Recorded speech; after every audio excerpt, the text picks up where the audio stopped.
Do you have shiny spots on your brand new or new-ish Apple laptop keyboard? Well, you're not alone.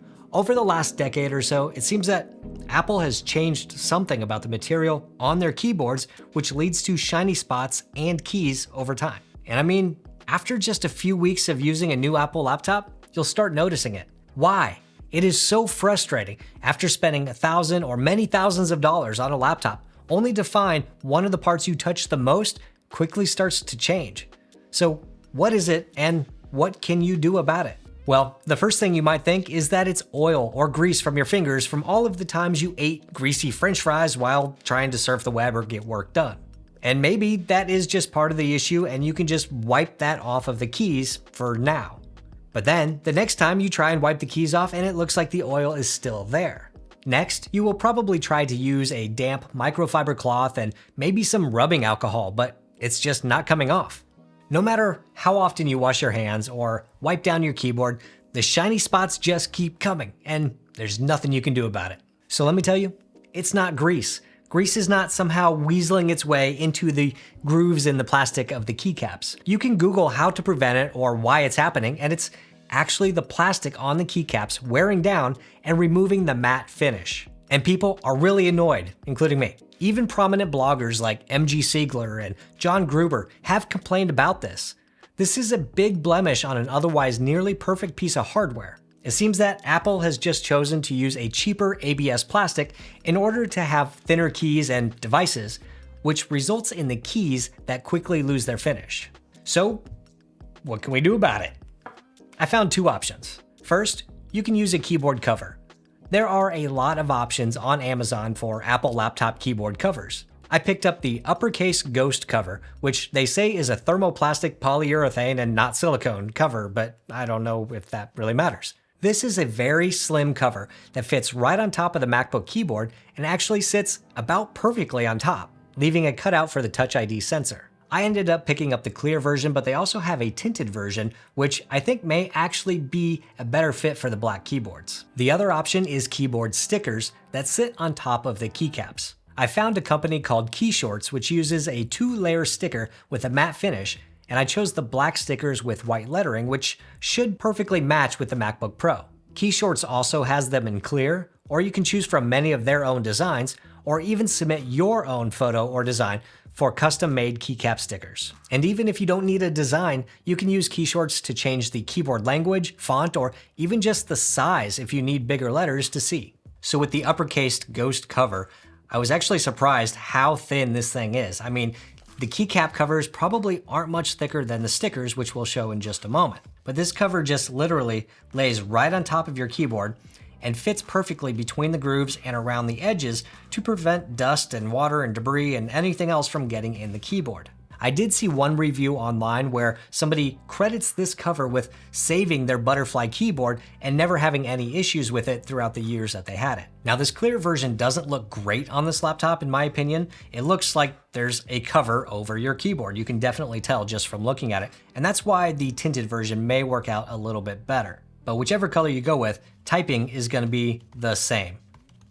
It feels okay. It definitely feels like there's a cover on your keyboard, and so you feel a little bit more resistance. And I am seeing some issues with typing. You definitely have a different feel, a little bit different resistance on the keys than you do without the cover on it. I'm definitely typing a bit slower because of it. I am finding that I am making more mistakes when I type, and I actually either miss keys or hit the wrong key somehow, and so I'm doing a lot of deleting and re-entering text. Now, this might be something that over time I would work through, or that you might work through over time just having it, but initially right off the start, it's probably going to take a little bit of adjustment to get used to it.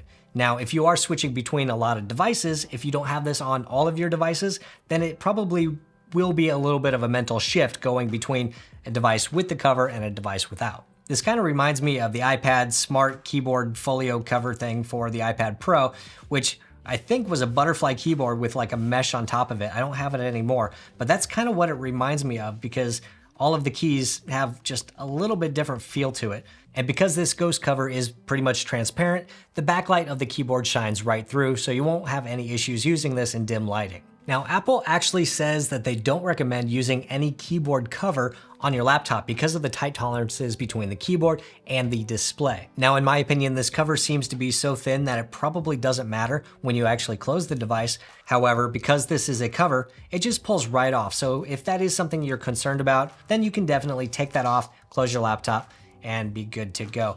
But I really don't see how something this thin might cause any kind of issue between the display and the keyboard. It is really thin and sits really well on the keyboard. And because the shiny spots are actually a product of friction from your fingers sitting and resting and hitting the keyboard, I'm actually not sure that this cover will protect against that, because the cover does move around as you type. So as you press down a key, the cover is bending and flexing and coming up. So there is still a rubbing actually happening on the keys.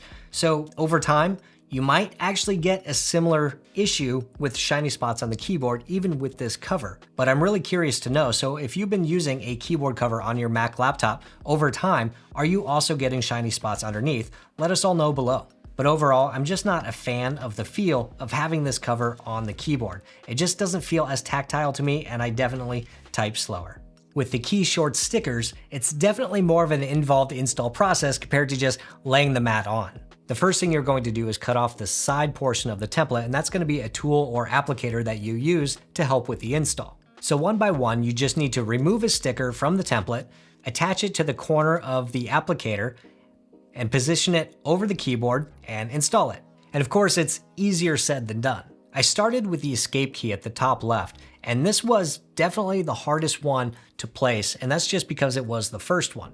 I didn't really know if the sticker was going to cover the entirety of the top of the keycap or just a portion of it, so you kind of have to play with it to see where the corners are going to line up on the top of the keycap. And the first one is going to take a while just to get the feel for how it's going to fit on top. Because you have the applicator, you can actually go ahead and lift and replace the sticker multiple times until you have just the right fit or centering on the keycap. And once everything looks right, you peel out the applicator and smooth it over with your finger. And looking at the first key, it looks pretty good. It looks like I could have aligned it just slightly lower on the key, but overall it looks not too bad. And because it's all black, it really blends in with the keyboard pretty well.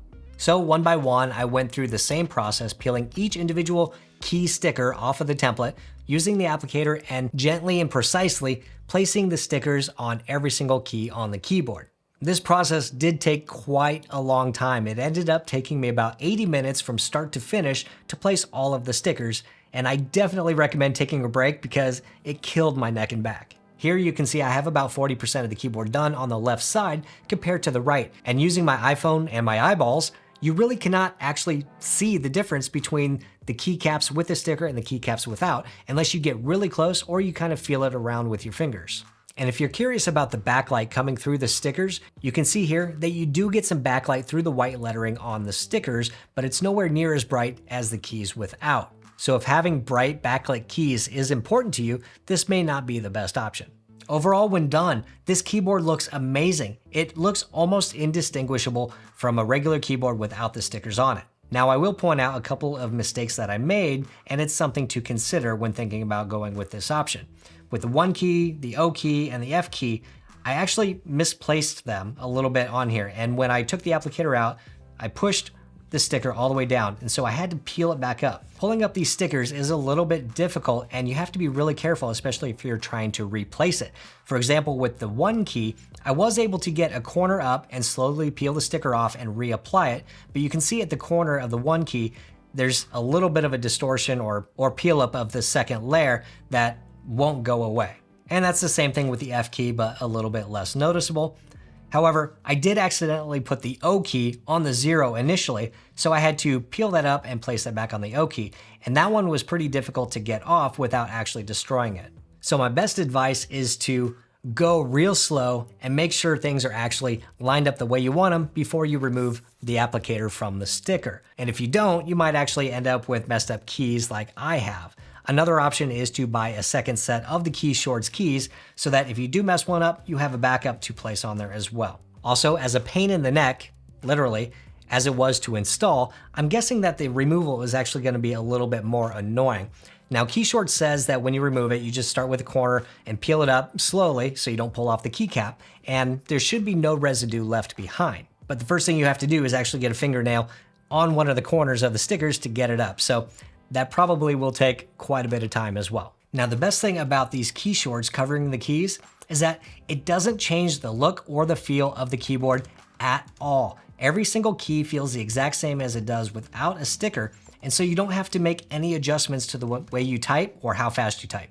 You get little cutouts for the home row keys, you get a cutout for the caps lock key, and you do get a cutout for the Touch ID sensor as well. So you don't lose any functionality of the keyboard whatsoever. Now, because friction is the reason we're doing all of this, I do want to point out that friction will still occur on these stickers as well, leading to wear similar to what you will see on the keycaps. And so you might want to replace these stickers over time, whether that's a year or 2 or 3 months or however long it takes. It could still happen on these as well. But the underlying key underneath the sticker, because the sticker does not move around when it's on the key, should be completely fine when you take the stickers off, compared to using a cover, which is still going to rub on the keys themselves. As far as the damage to the stickers themselves, I've reached out to KeyShorts to see if they can do anything for me as far as getting some replacement keys. But like I said, you may just want to buy 2 if this is something that is important to you. So when it comes to the cost, the Ghost cover runs less than $15 on Amazon. It's a pretty cheap, easy way to get something to try out and see if it works for you.